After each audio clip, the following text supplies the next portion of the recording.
0 से 3 वर्ष की जो जीवन की अवस्था है, वो बहुत ही महत्वपूर्ण होती है।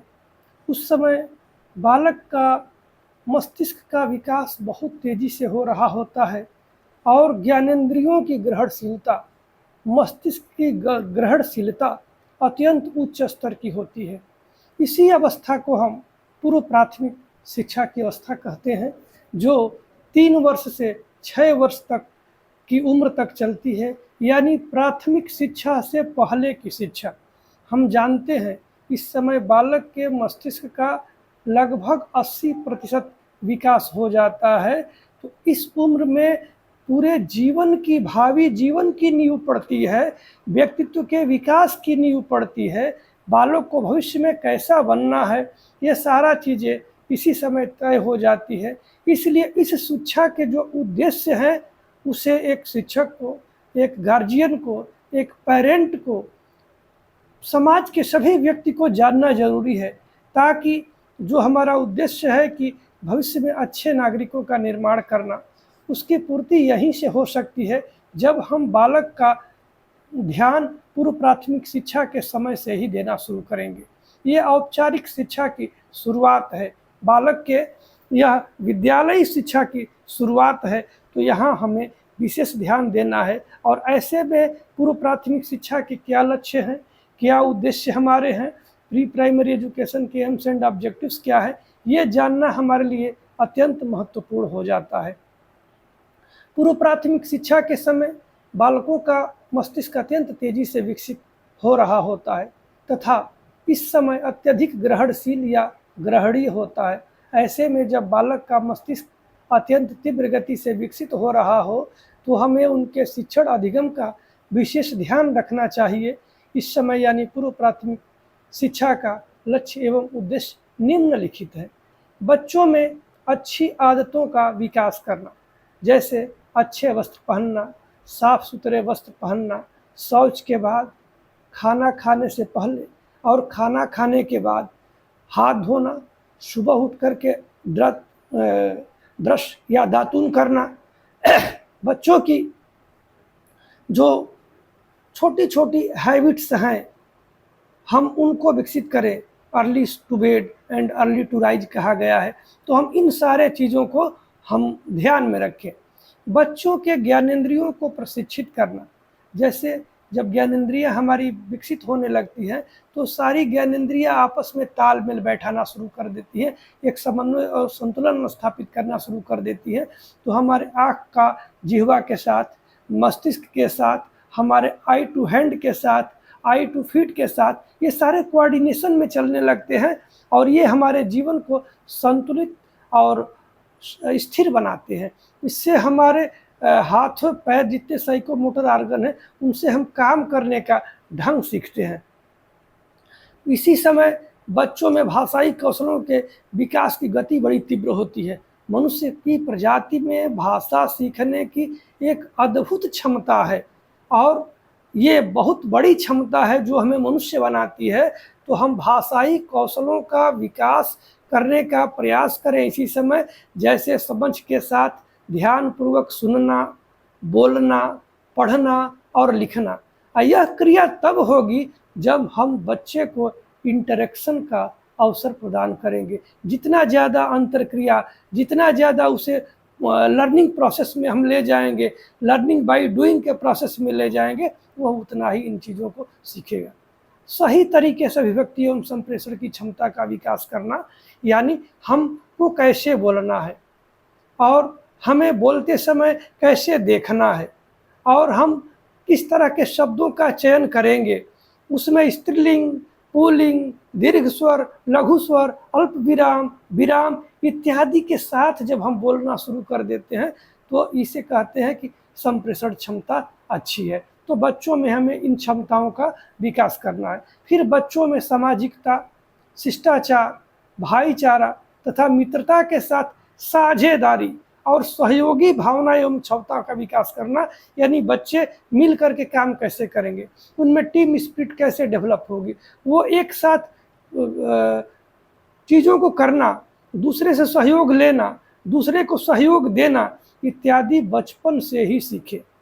तो फिर बच्चों में इस तरीके से अपने संवेगों पर नियंत्रण करना वो सीखते हैं कि हम जीत में, हार में या काम करते समय कोई अधिक करेगा, कोई कम करेगा, तो हम उस पे झल्लाएँगे नहीं, बल्कि कूल माइंड अपने रोल को हम प्ले करेंगे। इसके बाद बच्चों में बौद्धिक उत्सुकता उत्पन्न करना एवं जिज्ञासु बनाना। बच्चे स्वभाव से ही बौद्धिक रूप से बड़े उत्सुक होते हैं। वो हर चीज़ के पीछे क्या कारण है, कैसे होता है, यह क्यों है, तमाम तरह के वो सवाल करते रहते हैं। तो उनमें जो ये क्षमता होती है, इस तरह की प्रवृत्ति होती है, इसे और इनकरेज करना है, इसे और बढ़ाना है, ताकि बच्चे निसंकोच, निर्भयता के साथ सवाल रखना सीखें। क्योंकि जीवन में हम अनुभव के माध्यम से आगे बढ़ते हैं और सवाल अनुभवों को समृद्ध बनाते हैं। बच्चों को पर्यावरण एवं प्रकृति प्रेमी बनाना। बच्चे जब समझदारी के साथ जानेंगे कि हमारे लिए पेड़ों का क्या लाभ है, पशुओं से क्या लाभ है, हमारा व्यवहार कैसा होना चाहिए, तो वो जैसा देखते हैं वैसा सीखते हैं। तो प्री प्राइमरी स्कूल का एटमॉस्फेयर ऐसा हो जो पर्यावरण के अनुकूल हो और पूरे प्रकृति से प्रेम करने वाला हो, तो बच्चे इन चीज़ों को वो सीख लेते हैं। बच्चों में कल्पनाशीलता और सृजनात्मकता की शक्ति इनबिल्ट होती है, जन्मजात होती है, सभी बच्चों में पाई जाती है। अब है कि हम बच्चों को पहचानें, उनके सृजनात्मकता के प्रकार को पहचानें, सृजनात्मक क्षमता को पहचानें और उस दिशा में वो कैसे आगे बढ़ेगा, इसका प्रबंधन और नियोजन करें। स्कूल में उस तरह के मटेरियल, उस तरह के ऑब्जेक्ट, उस तरह का सिचुएशन क्रिएट करें जिसमें बच्चों को सृजनात्मकता का मौका मिले, उसमें मौलिक कार्यों को करने की क्षमता बढ़ आए। और ये अभ्यास का विषय है, ये प्रवृत्ति, ये विकसित करने की चीज़ है। ये इनबिल्ट तो सबके अंदर है, लेकिन हम जब विकास करते हैं इसका अपने प्रयासों के द्वारा, विशेष प्रयासों के द्वारा, तो बच्चे उसमें निखरते हैं और सृजनात्मक बनते हैं। बच्चों में अच्छी रुचियों का विकास करना एवं गलत रुचियों में परिमार्जन करना। हम जानते हैं रुचियाँ अर्जित भी होती हैं, जन्मजात भी होती हैं। तो जन्मजात जो रुचियाँ होती हैं उनका परिमार्जन करके अच्छे रुचियों में कन्वर्ट करना। अर्जित जब रुचियों का अर्जन हो तो हम कोशिश करें कि ऐसा एटमॉस्फेयर बनाएं, ऐसा माहौल बनाएं उस पूर्व प्राथमिक शिक्षा का, और गार्जियन को भी मोटिवेट करें कि वो घरों में ऐसा माहौल बनाएं कि बच्चों में अच्छी रुचियों का विकास हो। और अगर गलत रुचि कहीं से बालक सीख जाता है तो उसे वो कैसे उसका परित्याग करे, उसमें परिमार्जन कैसे हो, उसमें संशोधन कैसे हो, ये प्राथमिक शिक्षा का एक बड़ा उद्देश्य है। इसके बाद बच्चों को हम आत्मनिर्भर कैसे बनाएंगे, सेल्फ डिपेंडेंट बनाए कि वो अपना काम, कपड़े पहनना अपने से सीख जाएं, मुंह धोना अपने से सीख जाएं, हाथ धोना अपने से सीख जाएं, अपने समाज जो बैग है, स्टेशनरी बॉक्स है इत्यादि को अपने से मैनेज करना सीख जाएं। और साथ ही वो छोटे छोटे कार्यों को जो उनके शिक्षण अधिगम से संबंधित है उसमें आत्मनिर्भर बने।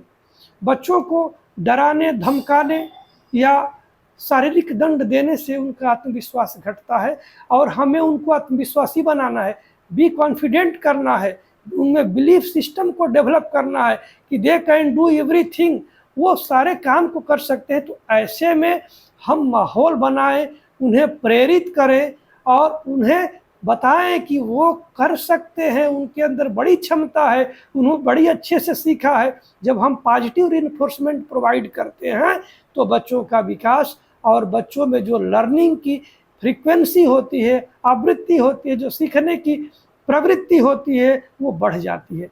बच्चों को स्वस्थ सामाजिक अनुभवों को समझने एवं मानने योग्य बनाना। तो बच्चे किस तरह का व्यवहार करें विद्यालय में, किस तरह का व्यवहार करें अपने घरों में, इन चीज़ों को उन्हें समझाने की ज़रूरत है। और कौन सी चीज़ों को अच्छा माना जाता है, कौन सी चीज़ों को समाज बुरा मानता है, ये शिक्षक और पेरेंट दोनों का कार्य है बच्चों को समझाना।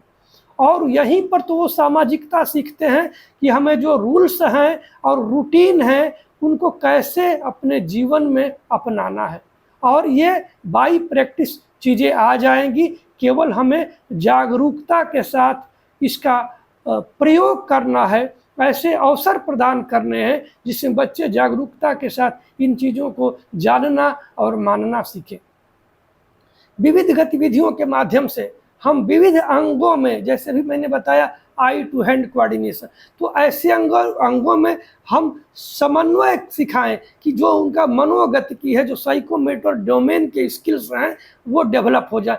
मतलब जिससे हम कार्य करते हैं, जैसे रोटी बनाना है, साइकिल चलाना है, हारमोनियम बनाना है, ये या फिर ब्लैक जो बोर्ड के घर तैयार करने हैं, तो जिनमें हमें हाथों का प्रयोग करना होता है, दिमाग का प्रयोग करना होता है, आँखों का प्रयोग एक साथ करना होता है, तो ये साइकोमोटर डोमेन को विकसित करने की ज़रूरत है। साथ ही विद्यालय का वातावरण ऐसा बनाएं कि उसमें हम बच्चों के एक्सरसाइज के प्रति, योगा के प्रति, प्राणायाम के प्रति, खेल के प्रति, गेम्स के प्रति उनकी रुचियां बढ़ाएं, जिससे कि उनका जो फिजिकल डेवलपमेंट हो वो प्रॉपर हो जाए। और इसकी बड़ी नीड है कि बच्चे का, जब हम तो चाहेंगे कि सर्वांगीण विकास हो, सर्वांगीण विकास में मानसिक विकास भी होना आवश्यक है, साथ ही शारीरिक विकास भी हो, साथ ही सांवेगिक विकास भी उनका हो, बच्चों में सामाजिकता का विकास हो, नैतिकता का विकास हो। तो ये प्रयास करने से चीज़ें आएंगी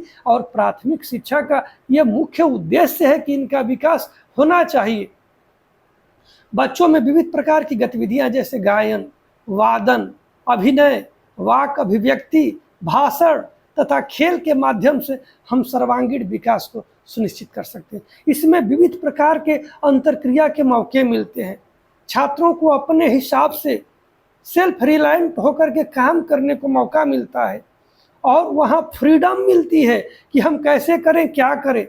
तो जब हम उनको ऐसे माहौल में रखेंगे जहाँ उन्हें फ्रीडम मिले, तो निश्चित रूप से उनकी सर्वांगीण विकास होगी, उनका कॉन्फिडेंट बढ़ेगा और वो बच्चे अच्छा करेंगे। बच्चों को सीखने के लिए प्रेरित करना, ये मोटिवेट जब हम करेंगे किताब पढ़ने के लिए, चीज़ों को बनाने के लिए, खेल बनाने के लिए, चित्र बनाने के लिए, कविता बनाने के लिए, उसको बोलने के लिए, तो बच्चों का सीखने से और पढ़ने से लगाव उत्पन्न होगा।